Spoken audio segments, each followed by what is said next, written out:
I'm sitting around, and my first sort of love from a musical standpoint and like writing poetry was like I was writing like rock songs and folk songs and country songs and like jingles for trucks and just like, just whatever, fun like kid stuff.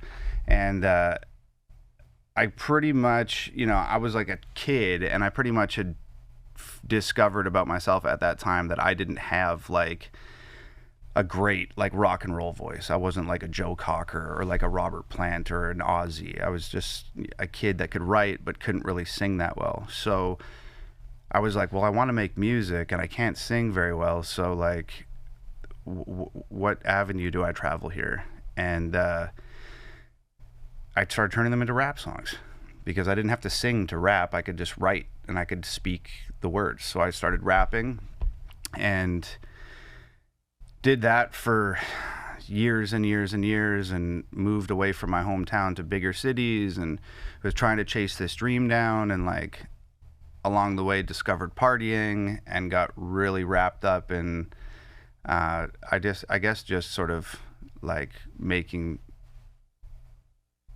I was living out like the rap lyrics that I was like hearing from my like favorite rappers, I'd hear them talking about partying and drugs and alcohol and girls and cars and clothes, and like that's what I was like, oh, I'm gonna be the cool like rapper guy. That's what I'm gonna do. So that led me down like a super destructive path, and then I end up, I guess this is like, it's so bizarre because I still tell people all the time like, oh, I had a mental breakdown 4 years ago, but it was really like 8 years ago, but it still feels like it was like yesterday.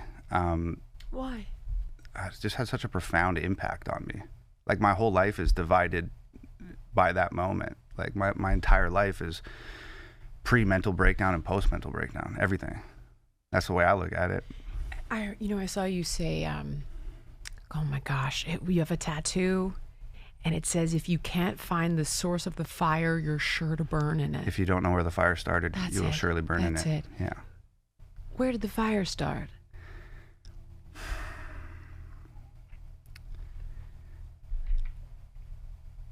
I think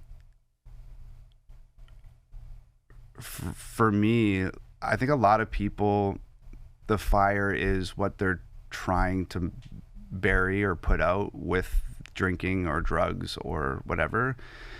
But at that point in my life, like I wasn't trying to like run from anything, and I wasn't trying to bury anything, and I wasn't trying to hide. I wasn't trying Were you trying to find something maybe? I was just it started out just being a dumb kid, just drinking. And then I was like, hey, I really like this. I went out and drank one night, and I was like, I had the best time of my life. And I was like, you know what? I want to have the best time of my life as often as possible. So then all of a sudden you're drinking like all the time. And I remember like a couple times I was like, is this spinning out of control right now? Like, am I addicted to drinking? And I'd be like, I'm not drinking tomorrow. And then I'd wake up and like by 10 a.m. I was drinking, and I was like, I think it's got its claws in me, and I didn't even realize it. Like at that point in time, I'd been drinking for years, and I thought I was just having a good time. And then all of a sudden you realize you're really not having that good a time. You're sitting in this crummy apartment in a basement suite in a bad side of town. I'm still making music and stuff. Like there was nights where I was very functional. I'd like go to work, I'd drink, I'd come home, I'd go out, I'd party, I'd come back, I'd record music, I'd wake up the next day, and there was times I woke up the next day and pressed spacebar on my computer, and I couldn't even understand what I was saying what I recorded the night before. Like it was brutal. So I have this big mental breakdown after years and years and years of partying, and I'm just like, it was like the worst night of my life. I was just like laying in bed, and it was like after like a long night, and all of a sudden my heart just starts racing. I'm like laying in bed, and I'm like, can't catch my breath. I'm like, what the panic fuck? Attack, yeah, what's going on here? And I never had a panic attack before. They're terrifying. Yeah, I thought I was dying. But I've not had one, but I know people who, they think they're dying. They call them, yeah. Yeah. You think you're dying. Yeah, so I got out of bed, and like the room is shifting, and I could hear my heart pounding in my ears, and I'm like trying to catch my breath, and I start pacing. This is at like 3 a.m, and I walked from my bedroom to my bathroom, and I like looked at myself in the mirror, and like I hear people say this all the time, and up until this moment I thought it was just sort of like a wishy-washy abstract way of like of describing like a mental state, but I looked in the mirror and literally like did not recognize myself. I like looked in the mirror and I was like, is that me? Like, what the fuck? And I'm like touching my face and I'm looking at me and I'm like ghost white and I got bags under my eyes and my eyes are having difficulty focusing, and I'm just like literally like having this like existential moment where I'm like, that is actually like my physical being in the mirror and I don't recognize it. This is so strange. So I walked back from the bathroom to my bedroom, and I went back and forth like that, bedroom to bathroom, bathroom to bedroom, for hours and hours and hours, like probably till 9 or 10 in the morning. I just walked back and forth in this apartment, pacing, my heart pounding and trying to catch my breath. And it like got to this point where I was like, I think I'm gonna die. So I called my mom, and I left like a real scary voicemail on her phone. Yeah, I cannot. Yeah. As a mom, I'm just like, oh God. You said you called your mom. Yeah. And it's probably, so she didn't pick up. I left a real scary voicemail, and then I wrote my name, my parents' name, their phone numbers. I wrote up all the pertinent information on this little scrap of paper I found, and I just laid on the bathroom floor, and I put the paper on my chest, and I had 911 dialed on my phone, and my thumb was just hovering over the call button, because I was like, if I'm going to have a jammer, the second I feel like I'm dying, I'm going to hit call.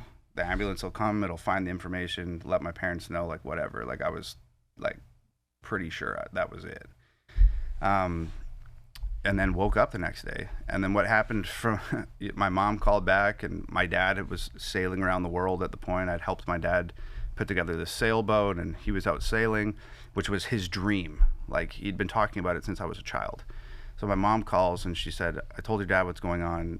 He's going to dock the boat and fly home if you don't come home.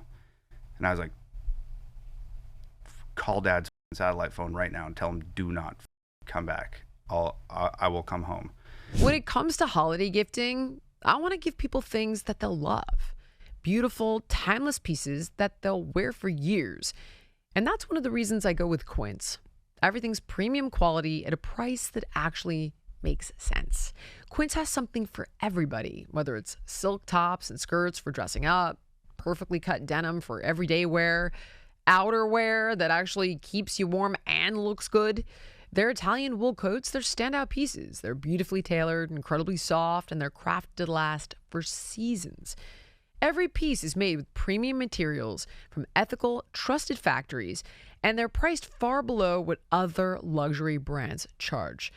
The craftsmanship, it shows in every detail, from the stitching to the fit and the drape. It's elevated, timeless, and made to wear on repeat. I personally am obsessed with their super soft Mongolian cashmere sweaters. For only $50, they look and feel amazing. Guys, find gifts so good, you're going to want to keep them with Quince. Go to quince.com/Jillian for free shipping on your order and 365-day returns. Now available in Canada too. That's QUINCE.com/Jillian to get free shipping and 365-day returns. Quince.com/Jillian. But I was like so anxiety ridden and unwell. I literally couldn't leave the apartment. Like I would cook one fried egg, and I'd be eating like one singular egg, and I'd be like gagging and throwing up, trying to nervous breakdown. Literally. Yeah. So my mom had to get a friend of mine to come break into my apartment, pack my bags, and essentially like kidnap me, take me to the airport, put me on a plane, and flew me home. So for 9 months, I lived with my mom, and I said 4 words to her every day. She'd wake up in the morning, and I'd be sitting on the couch, and she'd say, "How you doing?" And I'd say, "Not good." Oh, God. And then she'd go to work, and then she'd come home, and she'd say, "How you doing?" When she came in the door, and I'd say, "Not good." And it was like that for 9 months. And the healthcare system in Canada is a joke. Yeah. So it's free, but you have to wait like extended periods of time to get care. So like I had called because the one thing that I thought might help, they wouldn't give me any medicine. They gave me a bunch of wrong medicine. They gave me. I saw Yeah. you talk about that because there's. I want to continue. We'll get there. Yeah. Sorry, I don't want to interrupt. It's all good. They gave me Cipralex, which is like a synthetic, like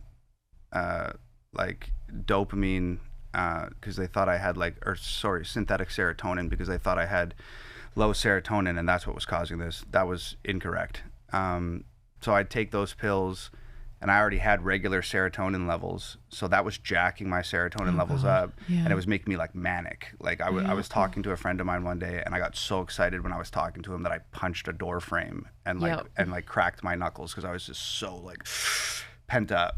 So after that, they put me on Seroquel, which they use in like high doses for people that have schizophrenia, which I didn't know, and right. that and was you didn't have. Yeah. So Right. that was not the right diagnosis either. So that led me down a whole other path that was gnarly.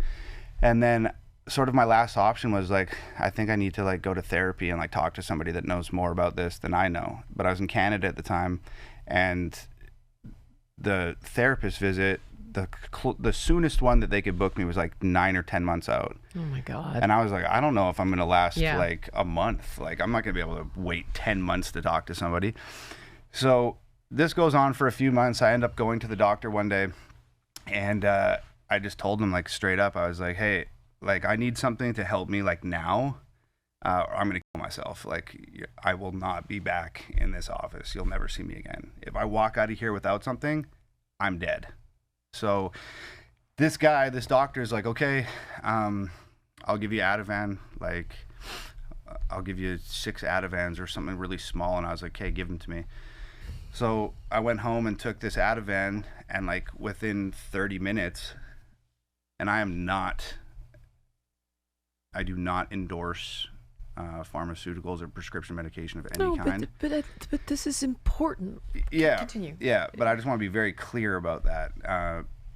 It was not the answer to my problems, but 30 minutes after taking that Ativan, I experienced like a calm that I hadn't experienced like in 9 months. Yeah. I finally like felt like myself again for like 2 minutes, and I was like, holy shit. Like, I remember like what it felt like to be me. So I used that medication as like a tool. As you're supposed to. Yeah. Twice in my life, I took Zoloft. I'm small. I'm sensitive to drugs. So a pediatric dose of Zoloft, I think it was like 0.25 or whatever the heck it was. And one was when I was 27 and my whole life fell apart. Always seems to, those 20s. And another one was when I separated from my ex. And you're in a free fall. Yeah. You need something to put a floor under you at times so you can think. Yeah. And this is why it's actually so important to say, like, there's nuance to these conversations. It's not good, bad, black, white. This is how you're supposed to use these things. Yeah, exactly. The problem is they're so addictive. All right, guys, if you like this clip and you want to watch the full episode, click here. And if you want more content like this, you can subscribe to the show by clicking here.